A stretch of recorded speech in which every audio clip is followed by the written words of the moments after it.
Comment fait-on les prix d'une collection? Alors, il y a plusieurs choses qui rentrent en compte.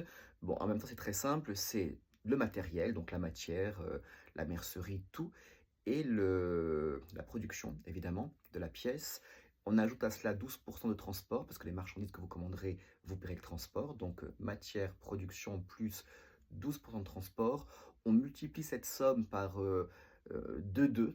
Quand j'ai commencé mes collections, c'était par 2. Maintenant, c'est conseillé de faire de 2 parce que ce sera le bénéfice de votre, société et le résultat, c'est ce qu'on appelle le prix de gros, le wholesale, prix wholesale et ensuite, donc c'est le prix que vous donnerez aux acheteurs des boutiques qui achèteront vos collections.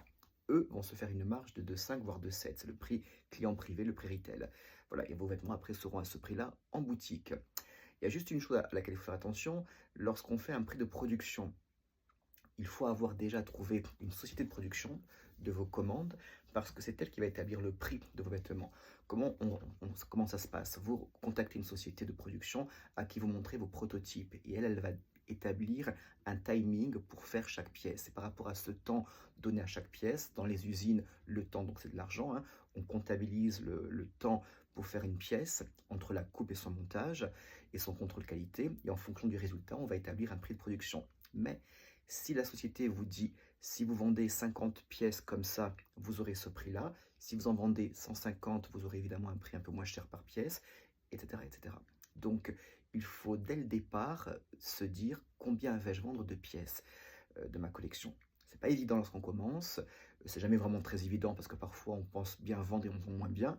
Mais voilà, donc ça c'est des risques à prendre lorsqu'on établit le prix de la production. La collection n'a pas encore été vendue, mais pourtant il faut quand même établir le prix de production pour après le proposer aux clients, des boutiques ou autres.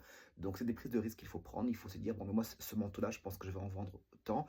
Donc à l'usine, vous leur dites, j'en vendrai à peu près tant et ils vont vous appliquer un prix de production. Si après vous en vendez beaucoup moins, ben, dommage pour vous, mais si vous en vendez beaucoup plus, tant mieux pour vous, vous aurez plus de bénéfices.